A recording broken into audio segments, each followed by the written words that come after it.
कहानी की शुरुआत में हम एक सीरियल किलर को देखते हैं जो लड़कियों को बेरहमी से मारकर उसका फोटो खींचता है और अपने हथियारों को बैग में रखकर यहाँ से चला जाता है। और फिर हम एक फ्लाइट को देखते हैं जो आसमान में उड़ रही होती है। मौसम खराब होने के कारण लियाम और एलिस भी अपने सीट पे जाकर बैठ जाते हैं। तभी डीवन नाम का आदमी विंडो से बाहर देख रहा होता है। डीवन को बाहर एक लड़की नजर आती है। डीवन उसको ध्यान से देखने लगता है, लेकिन अचानक से वो घोस्ट बनकर विंडो के सामने आ जाती है और डीवन बहुत डर जाता है और चिल्लाने लगता है। एयर होस्टेस उसको शांत रहने के लिए कहती है और फिर वो बाथरूम में चला जाता है। डीवन को बाथरूम में भी वही घोस्ट नजर आती है। डीवन बाथरूम में ही चिल्लाने लगता है। फ्लाइट के सारे पैसेंजर डर जाते हैं। डीवन जैसे ही बाथरूम से बाहर आकर चिल्लाता है, सब लोग उसको शांत करने की कोशिश करने लगते हैं, लेकिन वो किसी की बात नहीं सुन रहा होता। तभी उस फ्लाइट में एक पुलिस ऑफिसर होता है, थेसियस। ऑफिसर उसको पकड़ के एयर होस्टेस से नींद की दवा मंगाता है और उसको खिला देता है और डीवन फिर शांत हो जाता है और थोड़ा मौसम भी ठीक हो जाता है। तो एयर होस्टेस सबको ड्रिंक ऑफर करने लगती है, लेकिन तभी एक बूढ़ी औरत एयर होस्टेस से कहती है, मुझे बहुत भूख लग रही है, आपके पास कुछ खाने के लिए है क्या?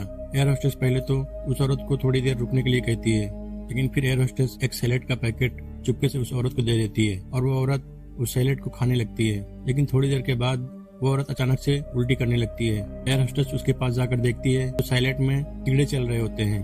एयर होस्टेस लियाम से सैलेड का पैकेट चेक करने के लिए कहती है। लियाम जब सैलेड के पैकेट चेक करता है तो सारे पैकेट में कीड़े होते हैं। लियाम सारे सैलेड को जल्दी से फेंक देता है और कैप्टन को कॉल करके बताता है। कैप्टन कहता है, इस पे हम बाद में बात करेंगे, आप सब लोगों का ख्याल रखो, मौसम बहुत ज्यादा खराब है। तभी पूरी फ्लाइट की बिजली अचानक से चली जाती है और फ्लाइट का इंजन भी बंद हो जाता है। प्लेन नीचे अचानक से गिरने लगता है और सारे पैसेंजर बहुत घबरा जाते हैं। दोनों पायलट पावर ऑन करने की कोशिश करने लगते हैं और काफी देर के बाद बहुत मुश्किल से प्लेन का पावर ऑन हो जाता है। मौसम बहुत ज्यादा खराब होता है। लियाम अब सारे पैसेंजर को चेक करने के लिए जाता है। तभी वो आना नाम की लड़की को देखता है, उसके नाक से खून निकल रहा होता है। लियाम उसे बाथरूम में जाकर खून साफ करने के लिए कहता है। आना बाथरूम में जाती है और मिरर में देखकर खून सफा कर रही होती है। तभी आना को मिरर में घोस्ट नजर आता है। उसके पास एक छोटा सा बच्चा भी होता है और बच्चा रो रहा होता है। आना जोर जोर से चिल्लाने लगती है। बाथरूम का लॉक भी जाम हो जाता है। एयर होस्टेस पुलिस ऑफिसर की मदद से बहुत मुश्किल से बाथरूम का लॉक तोड़ती है और आना को बाहर निकालती है। आना बाहर निकलकर घबराते हुए बोलती है, मैंने एक घोस्ट को देखा है,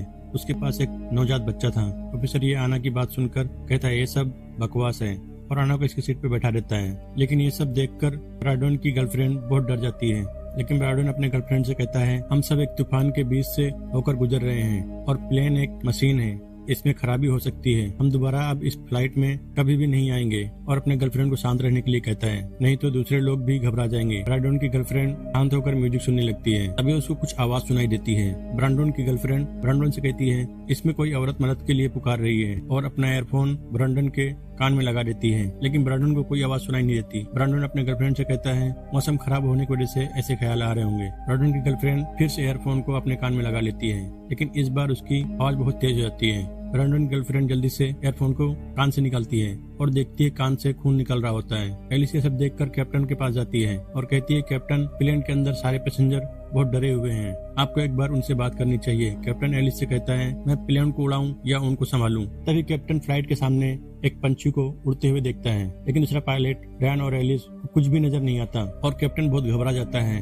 रैन कैप्टन से कहता है, आप थोड़ा आराम कर लो, जब तक मैं फ्लाइट को उड़ा सकता हूँ। लेकिन कैप्टन कहता है, नहीं, अब सब ठीक है। और ब्रांडन की गर्लफ्रेंड अचानक से अपनी सीट से उतरकर बाथरूम में चली जाती है और जब लौट कर आती है तो ब्रांडन से कहती है, मुझे कुछ ठीक नहीं लग रहा है, तुमने मेरी दवा लाई थी ना? ब्रांडन कहता है, हाँ, बैग में रखी है ऊपर। और फिर ब्रांडन की गर्लफ्रेंड बैग निकालने के लिए कैबिन को खोलती है तो उसमें उसको एक लड़की का घोस्ट नजर आता है। वो जोर से चिल्लाकर नीचे गिर जाती है और देखती है वो एक लगेज एरिया में है। वहाँ पर उससे एक घोस्ट कहती है, इस प्लेन में एक सीरियल किलर है। और फिर डैनी को होश आ जाता है। ब्रांडन डैनी से कहता है, क्या हुआ था तुम्हें? वो कहती है, मैं लगेज एरिया में थी, वहाँ पर मुझे एक लड़की ने बताया इस प्लेन में एक सीरियल किलर है। वही सामने की सीट पे बैठा हुआ एक आदमी गुस्से से उठकर कहता है, तुम लोग जब से सबको डराने की कोशिश कर रहे हो। और तभी दोनों में झगड़ा होने लगता है, लेकिन कुछ लोग जल्दी से आकर दोनों को अलग करते हैं और शांत रहने के लिए कहते हैं। तभी लियाम वहाँ पर आकर कहता है, प्लेन में जब कुछ खराबी होती है तो ऐसा होता है, बस आप लोग बैठ जाइए, हम कुछ ही घंटों में न्यूयॉर्क एयरपोर्ट पे लैंड करने वाले हैं। तभी अचानक से वहाँ पर एक घोस्ट आ जाती है। सब लोग देखकर डरने लगते हैं और फिर वो घोस्ट पायलट की तरफ उंगली उठाकर जोर चिल्लाती है और गायब हो जाती है। एलिस जल्दी से भागकर कैप्टन के पास जाती है और कहती है, कैप्टन, प्लेन में घोस्ट है, हमें इमरजेंसी लैंडिंग करनी पड़ेगी।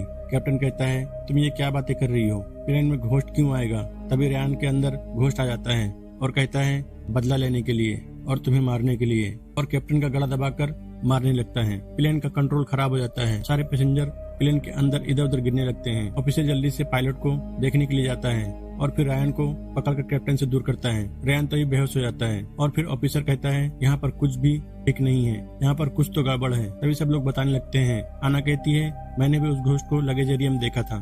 डैनी कहती है हमें एक बार लगेज एरिया में जाकर देखना चाहिए। डेवन कहता है हाँ सही कह रही है, हमें लगेज एरिया में जाकर एक बार देखना चाहिए। अब ये लोग प्लेन के नीचे लगेज एरिया में जाते हैं। पहले तो इनको एक मरा हुआ बच्चा दिखाई देता है और फिर एक लड़की घोस्ट भी नजर आता है, लेकिन वो घोस्ट वहाँ से गायब हो जाता है। अब इनकी नजर नीचे पड़े हुए खून पे जाती है। ये लोग खून के निशान को फॉलो करके एक बैग के पास पहुंच जाते हैं। ये बैग को खोलकर देखते हैं तो उसमें बहुत सारे मरी हुई लड़कियों की फोटोज होती हैं। ये उसी सीरियल किलर का बैग है जिसे हमने शुरू में देखा था। ये फोटो को देखकर कैप्टन के पास जाते हैं और कैप्टन से कहते हैं तुमने लड़कियों को क्यों मारा था? कैप्टन कहता है ये तुम क्या बकवास कर रहे हो, मैंने किसी को नहीं मारा है।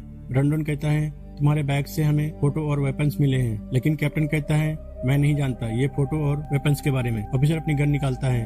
कैप्टन गन को देखकर प्लेन को इधर उधर घुमाने लगता है, जिससे सारे पैसेंजर प्लेन के अंदर गिरने लगते हैं और तभी घोस्ट पैसेंजर के अंदर घुस जाता है और फिर एक एक करके सारे पैसेंजर में घोस्ट घुसकर कहता है मुझे बदला लेना है और फिर डैनी के अंदर घुसकर कैप्टन का गला दबाने लगती है। तभी जल्दी से रेयान पायलट प्लेन का कंट्रोल संभालता है। ऑफिसर कैप्टन को वहाँ से बाहर लेकर जाता है और फिर से वही सवाल कहता है, लेकिन कैप्टन मानने को तैयार नहीं होता और ऑफिसर की गन छीनकर ऑफिसर को शूट करने वाला होता है। तभी वहाँ पर बहुत सारे घोस्ट आ जाते हैं और कैप्टन को चारों तरफ से घेर लेते हैं और तभी कैप्टन अपनी ही गन से खुद को गोली मार लेता है। रेयान पायलट सब लोगों को बैठने को कहता है। ये लोग एयरपोर्ट के पास पहुंच जाते हैं। रेयान प्लेन को लैंड करवाता है, लेकिन प्लेन लैंड करते ही क्रैश हो जाता है, लेकिन सारे पैसेंजर को कुछ नहीं होता।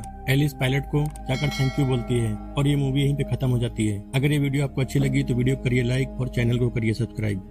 Thank you.